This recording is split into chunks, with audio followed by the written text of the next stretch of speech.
Hello जय हिंद प्यारे साथियों, कैसे हैं आप लोग? कैसे चल रही है आपकी तैयारी? आशा है कि बेहतरीन होगी और बेहतर तैयारी आपकी चल रही होगी। ठीक है, तो देखिए आज हम लोग क्लास 12 बायोलॉजी का चैप्टर नंबर 3 मेरे प्यारे बच्चों मानव जन्म ह्यूमन रिप्रोडक्शन का 50 मोस्ट इंपोर्टेंट क्वेश्चन देखने वाले हैं।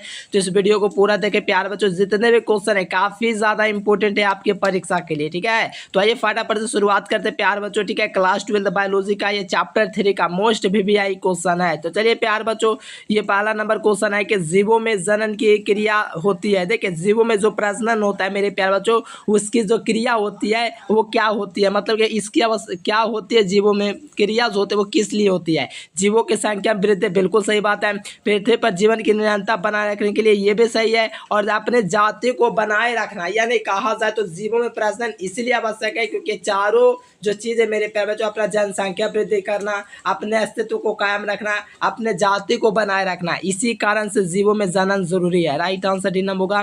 तीनों ऑप्शन सही है। ठीक है, तीनों लाइन सही है। आज अगला क्वेश्चन का आंसर है कि नर में भ्रूण कोश में स्थित होता है। नर में जो भ्रूण कोश होता है कहाँ पर स्थित रहता है? बताओ यहाँ पर जो नर जो होता है, नर में जो वृषण कोश में स्थित रहता है वो कहाँ पर रहता है? यानी नर में जो वृषण कोश होता है उदार गुहा के बाहर लटका रहता है। ठीक है, राइट आंसर यहाँ से सी नंबर होगा। आइए अगला क्वेश्चन देखा जाए 3 नंबर। तो कहा जाए कि नर में पाया जाने वाला प्रमुख जननांग क्या होता है? देखिए जो नर होता है उसमें पाया जाने वाला जो प्रमुख जननांग होता है वो क्या होता है? तो शुक्र जो होता है, वृषण कोश ये भी होता है। ठीक है, वृषण भी होता है, शुक्र नालिकाएं भी होता है, अधिवृषण भी होता है। लेकिन नर में प्रमुख जननांग की बात किया जाए तो वृषण होना चाहिए यहाँ पर, शुक्र नालिकाएं नहीं प्यारे बच्चों, वृषण होना चाहिए यहाँ पर राइट आंसर। ठीक है, एकदम याद कर लीजिए, काफी ज्यादा क्वेश्चन खास है क्योंकि प्रमुख जननांग पूछा जा रहा है, तो यहाँ से बी नंबर होगा। आइए अगला क्वेश्चन देखा जाए, शुक्राणु के मध्य भाग में क्या होता है? देखिए शुक्राणु का जो मध्य भाग होता है उसमें दोस्तों माइटोकॉन्ड्रिया होता है। क्या होता है? माइटोकॉन्ड्रिया होता है। तो राइट आंसर यहाँ से सी नंबर होगा। शुक्राणु के मध्य भाग में माइटोकॉन्ड्रिया होता है। 5 नंबर का आंसर है कि प्राथमिक लैंगिक जननांग है। देखिए प्राथमिक जो लैंगिक जननांग है प्यारे बच्चों वो कौन है? तो प्राथमिक जनन जो लैंगिक जनन जो होता है मेरे प्यारे बच्चों वो कौन होता है? तो शुक्रवाहक होता है या वृषण? इसका कमेंट बॉक्स में बताइए, प्राथमिक जो लैंगिक जनन जो होता है वो क्या होता है? इसका आप लोग को कमेंट बॉक्स में बताना है प्यारे बच्चों। आपके लिए क्वेश्चन हम लोग छोड़ दिए हैं। ठीक है, चलो आ जाओ 6 नंबर क्वेश्चन का आंसर है कि टेस्टोस्टेरोन हार्मोन का उत्पादन किसके द्वारा होता है? देखो टेस्टोस्टेरोन जो हार्मोन होता है इसका उत्पादन है किसके द्वारा होता है? तो जाहिर सी बात है प्यारे बच्चों, वृषण के द्वारा टेस्टोस्टेरोन हार्मोन का स्रावन होता है। कौन सा? तो टेस्टोस्टेरोन जो हार्मोन होता है वृषण के द्वारा स्रावित होता है। तो राइट आंसर यहाँ से भी नंबर होगा। 7 नंबर क्वेश्चन का आंसर है कि नर एवं मादा के युग्म के संलयन से क्या बनता है? देखिए नर और मादा के युग्म के जो संलयन होता है उससे क्या बनता है? नर और मादा के युग्म से जो संलयन से बनता है वो आपका युग्मज बनता है, यानी कि जाइगोट बनता है। जाइगोट इसी को कहा जाता है। नर और मादा जब संयोग करता है तो उसका जो निषेचन होता है तो उससे युग्मज बनता है। चलो तो कॉपर ग्रंथियाँ उपस्थित होती है, तो जाहिर सी बात है कॉपर जो ग्रंथि होता है प्यार बच्चों किस में होता है? नर में होता है। नर मतलब 200 पुरुष में होता है। आइए अगला क्वेश्चन का आंसर है मेरे प्यारे बच्चों कि द्वितीयक लैंगिक के लक्षणों द्वारा होता है। देखिए द्वितीयक लैंगिक लक्षणों द्वारा क्या होता है? तो नर और मादा के बीच जो होता है अंतर प्रकट किया जाता है, यानी कि सही जवाब की बात करोगे प्यारे बच्चों बी नंबर होगा। आइए अगला क्वेश्चन क्या कहा जा रहा है कि प्रोस्टेट ग्रंथियां से उत्पन्न होती है। देखिए प्रोस्टेट ग्रंथि जो होता है जो कि पूरे ढका रहता है, जितना भी होता है मूत्राशय के चारों बगल होता है प्रोस्टेट ग्रंथि, वो उत्पन्न होता है। यानी प्रोस्टेट ग्रंथियों से जो उत्पन्न होता है क्या उत्पन्न होता है? तो एक प्रकार का द्रव उत्पन्न होता है। ठीक है, जैसे कि वीर्य वगैरह जो होता है उसमें से एक द्रव निकलता है। ठीक है, तो वो प्रोस्टेट ग्रंथियां से ही उत्पन्न होता है। ठीक है, तो ये आपका द्रव होता है। ठीक है, अगला क्वेश्चन देखिएगा 11 नंबर प्यारे बच्चों। तो कहा जा रहा है कि बुलोवार्थल जो ग्रंथि होता है स्थित होता है। देखिए बुलोवार्थल जो ग्रंथि होते हैं, बुलोवार्थल जो ग्रंथि होते हैं प्यारे बच्चों कहाँ पर स्थित होता है? तो ये आपको याद रखना, प्रोस्टेट ग्रंथियों को जो नीचे होता है वहाँ पर स्थित होता है। देखो फिगर के माध्यम से पहले पढ़ाया हूँ तो उसको आप लोग देख करके थोड़ा समझ सकते हो, बुक वगैरह में भी रहता है तो वहाँ से भी आप लोग समझ सकते हैं। देखिए शुक्राणुओं का परिपक्वन होता है। देखिए शुक्राणुओं का जो परिपक्व जो होता है मैच्योर जो होता है, कहाँ पर शुक्राणु मैच्योर होता है?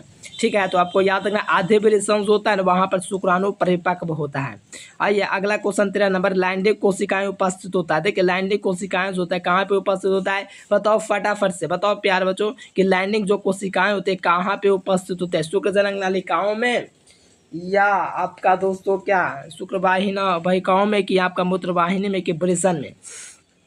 जो लैंडिक कोशिकाएं जो होती है ठीक है, ये कहाँ पे होती है? तो मेरे अकॉर्डिंग विरेचन होना चाहिए, ठीक है, लेकिन ऐसे शुक्रजनक नलिकाएं भी कहीं कहीं मिलती है, ठीक है। चलिए आइए अगला क्वेश्चन 14 नंबर का आंसर है कि शुक्रजनक नलिका में पाए जाने वाले पोषक के कोशिकाओं को क्या कहते हैं? जो शुक्रजनक नलिकाएं जो होती है इसमें पाए जाने वाले पोषक कोशिकाओं को हम लोग क्या कहते हैं? तो इसको हम लोग कहते हैं सार्टोलिक कोशिका। जो भी शुक्रजनक नलिका जो होता है उसमें पाए जाने वाले जो पोषक कोशिकाएं होती हैं उसी को सार्टोलिक कोशिका कहते हैं।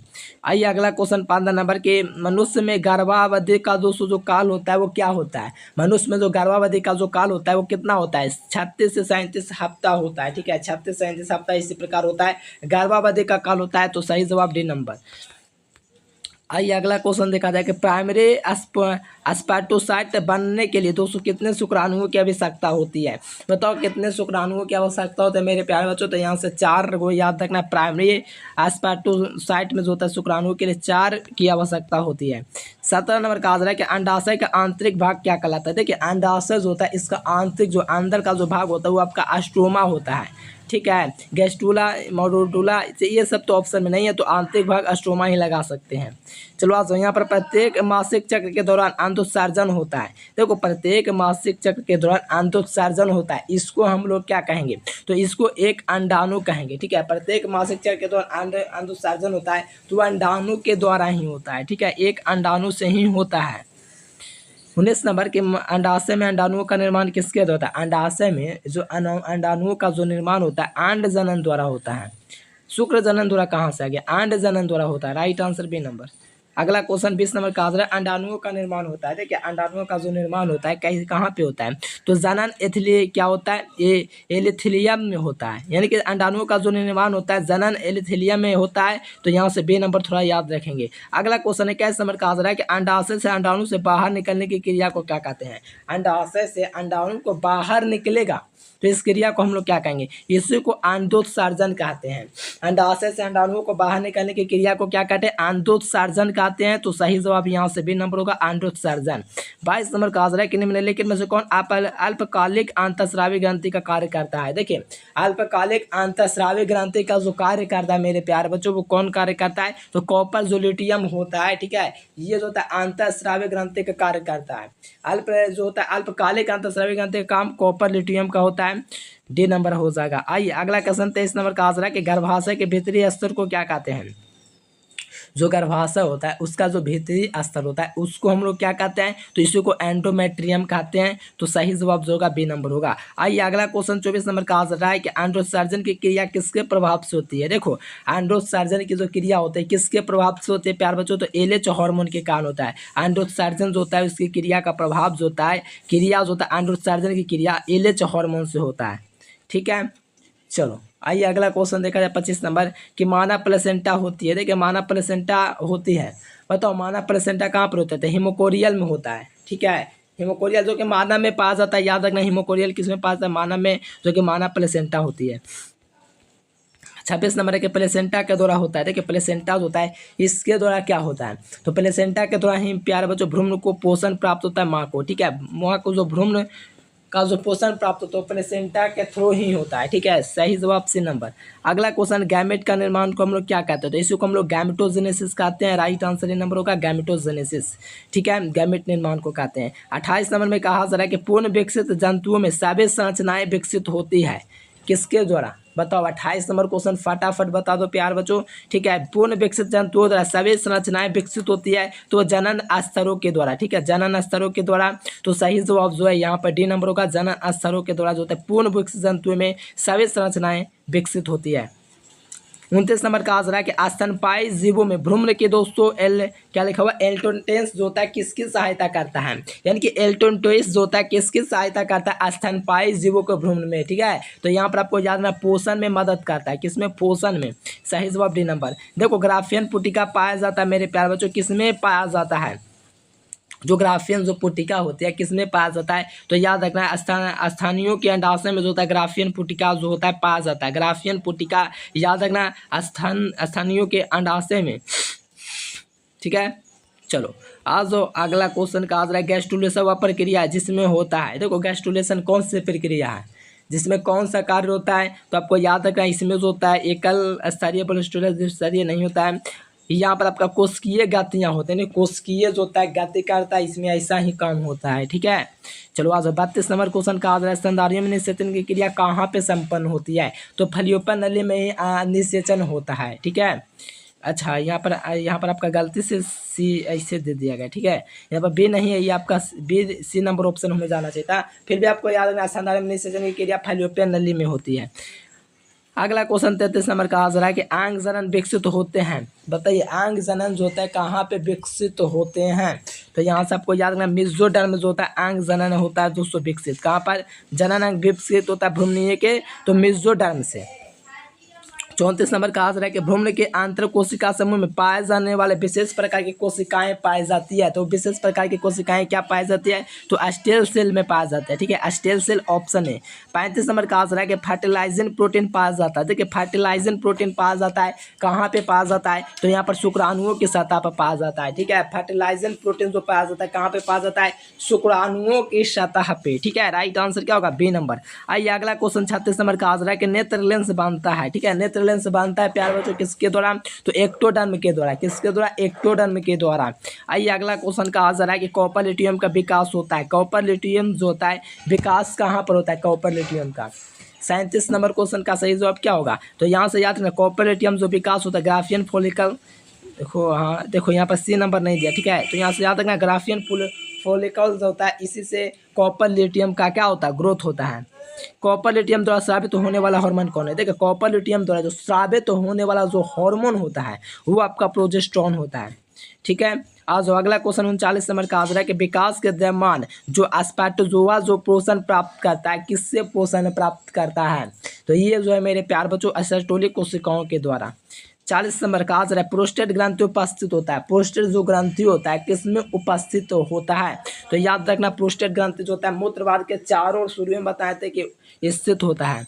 अगला क्वेश्चन 41 नंबर के भ्रूण की 16 कोशिकीय अवस्था कहलाती है। जो भ्रूण की 16 कोशिकीय जो अवस्था कहलाती है मेरे प्यारे बच्चों ये आपका मॉरूला कहलाती है। क्या कहलाते हैं? मॉरूला। चलो आज 42 नंबर का आंसर है कि मानव में मासिक चक्र नियंत्रित होने वाला हार्मोन कौन है? देखो मासिक चक्र को नियंत्रित करने वाला जो होता है वो कौन होता है? जो हर महीने होता है उसको एस्ट्रोजन भी नियंत्रित करता है, एफएसएच एलएचएच यानी कि सभी हार्मोन नियंत्रित कर लेता है।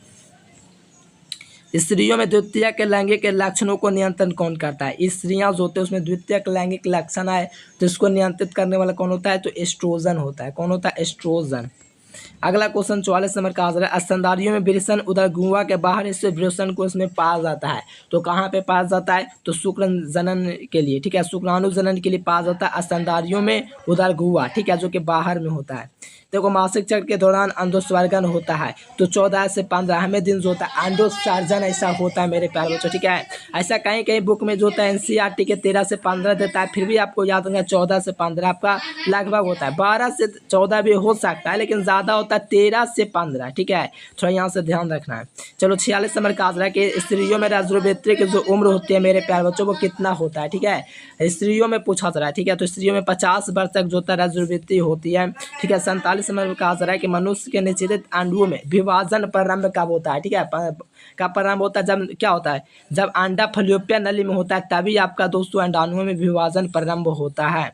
48 नंबर क्वेश्चन का मासिक चक्र के आरंभ में होने वाला हार्मोन कौन होता है? मासिक धर्म के जो आरंभ में स्रावित होने वाला हार्मोन को जो क्रम होता है वो कौन कौन से हार्मोन क्रम से स्रावित होता है? एफएसएच, एस्ट्रोजन और साथ में प्रोजेस्टेरोन। चलो आज अगला क्वेश्चन मेरे प्यारे 49 नंबर अंडोस्वर के बाद स्थानियों में अंडाणुओं का एक झिल्ली द्वारा घिरा होता है जिसे हम लोग क्या कहते हैं? कितना होला क्वेश्चन है मेरे प्यारे लाल, याद रखना है जीना प्लूसिडा। ठीक है, अंडोत्सर्जन के बाद स्थानियों में अंडाणुओं को एक झिल्ली द्वारा घिरा होता है जिसे हम लोग क्या कहते हैं? चलिए बहुत बार जीना प्लस सुडा लगा कुछ विद्यार्थी। ठीक है, आज 50 नंबर क्वेश्चन जिबरलिन क्या होता है ये आपके लिए क्वेश्चन। ठीक है, ये कमेंट बॉक्स में आपको बताना है, काफी ज्यादा इजी क्वेश्चन हम आपके लिए दिए हैं, जरूर से बताना है। चलिए प्यारे बच्चों, और जो विद्यार्थी नोट्स वगैरह नहीं ले इस नंबर पर कॉन्टैक्ट करके ऑल सब्जेक्ट का जरूर से ले लेंगे प्यारे बच्चों। चलिए वीडियो पसंद है तो लाइक सब्सक्राइब जरूर से करना है। जितना भी क्वेश्चन दिया वो अच्छी तरीके से आप लोग याद कर लीजिए। ठीक है, कोई भी क्वेश्चन में आपको डाउट होता है तो कमेंट जरूर करें। Thanks for watching this video. जय हिंद, वंदे मातरम।